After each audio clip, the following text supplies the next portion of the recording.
হাই friends, সকলোকে শুভেচ্ছা জ্ঞাপন কৰি আছোঁ মোৰ চেনেলৰ তৰফৰ পৰা। আজি মই বহু দিনৰ পিছত এটা ব্লগ আগবঢ়াই আছোঁ। এতিয়া হৈছে ৰাতিপুৱাৰ টাইম। ইমান নিয়ৰ পৰিছে চাওক। এতিয়া ৰাতিপুৱা প্ৰায় 7টাই বাজে, কিন্তু এতিয়াও ইমান নিয়ৰ পৰি আছে, একেবাৰে দেখা নোযোৱা হৈছে ৰাস্তাবিলাক। মই বহুত দিন ভিডিঅ' দিয়া নাই। আজি বহুত দিনৰ মূৰত ভিডিঅ' দি আছোঁ। ভিডিঅ'বিলাকত ইমান ভিউ নহয়, মনটো বেয়া হৈ যায়। আৰু ইয়াতে চাওক, মোৰ ফুলৰ গছকেইটা ইমান বেয়া কৰি ৰাখি থৈছোঁ। তাৰ কাৰণ এটা আছে, কাৰণটো মই দেখুৱাই আছোঁ। অলপ ঠাইত গোটেইখিনি আনি একেবাৰে জমা কৰি থৈ দিছোঁ। তাৰ কাৰণটো হ'ল মোৰ গাৰ্ডেনখন ভাঙি একেবাৰে তছনছ। এই চাওক আমাৰ টেৰেছৰ অৱস্থা। ইয়াতে মোৰ গাৰ্ডেন আছিল। আমাৰ এইবাৰ মানে ছাদখন বনাব, ইয়াতে ডালাই হ'ব। মিস্ত্ৰীবিলাকে এনেকুৱা শ্বাটাৰিং ফিট কৰি থৈ দিছে। আৰু মই গোটেই গছবিলাক য'তে ত'তে থৈছোঁ কোনোমতে। আৰু ইয়াতে হৈছে চাউল তিয়াই থৈছে নীলি, আজি পিঠা বনাব আছে। আৰু এইটো আনিছে এটা ডাঙৰ লাও, আজি এইটোৰে তৰকাৰী বনাম। এতিয়া মই ব্ৰেকফাষ্টখিনি আপোনালোকৰ লগত শ্বেয়াৰ কৰি আছোঁ। পৰঠাখিনি বনাই আছোঁ। ৰাতিপুৱাৰ টাইম যিহেতু খুবেই ব্যস্ত, মই শ্বৰ্টলি গোটেইখিনি আপোনালোকক যিমানখিনি পাৰোঁ আৰু শ্বেয়াৰ কৰিম। পৰঠাখিনি মই বনাই আছোঁ। আপোনালোকে চাই যদি ভাল লাগে মোৰ ভিডিঅ', তেনেহ'লে লাইক এটা নিশ্চয় কৰিব।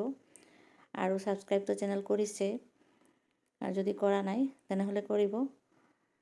পৰঠাখিনি বনোৱাৰ পিছত দুপৰীয়াৰ আহাৰ কি বনাম, অলপ চলপ যিমানখিনি পাৰোঁ শ্বেয়াৰ কৰিম। চাই থাকক মোৰ ভিডিঅ'টো।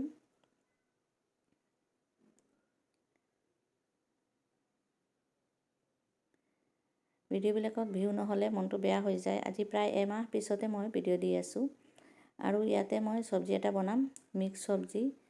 এইটো চব্জিত মই দিছোঁ লাও দিছোঁ, ফুলকবি, মটৰ আৰু গাজৰ, গোটেইখিনি মিক্স কৰি এইটো নিৰামিষ হৈ আছে, চব্জি এটা বনাই আছোঁ। এতিয়া মই দুপৰীয়া আহাৰ বনোৱা আৰম্ভ কৰি দিলোঁ।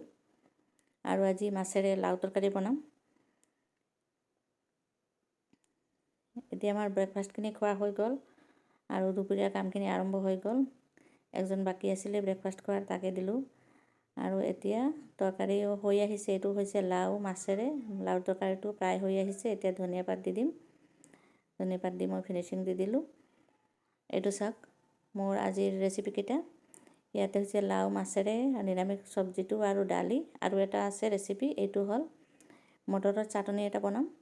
এইটো মটৰ দিছোঁ, তাতে নহৰু দিছোঁ, কেঁচা জলকীয়া আৰু ধনিয়াৰ পাত, গোটেইখিনি বস্তু মই একেলগত বইল কৰি আছোঁ। ভাল কৰি একেবাৰে সিজি গ'লে তাৰপিছত এই চাওক ঠাণ্ডা কৰি লৈ আছোঁ। ঠাণ্ডা কৰাৰ পিছত মিক্সি গ্ৰাইণ্ডাৰত দি দিম। সেইটো খুব ভাল এটা গ্ৰীণ চাটনি হ'ব। আৰু ইয়াতে চাওক চাউলখিনি গুড়া কৰা হৈ গ'ল, পিঠাগুড়ি ৰেডি। এইটো হৈছে খেজুৰী গুড়, এইটো আনিছে। আজি ভাও পিঠা বনোৱা হ'ব গধূলি টাইমত। এতিয়া পিঠাগুড়িখিনি ৰেডি কৰি থৈ দিছে। আৰু এইটো চাওক মিক্সি গ্ৰাইণ্ডাৰত দিয়াৰ পিছত চাটনিটো কেনেকুৱা হৈছে, বহুত ধুনীয়া হৈছে। আৰু এতিয়া হৈছে গধূলি টাইম।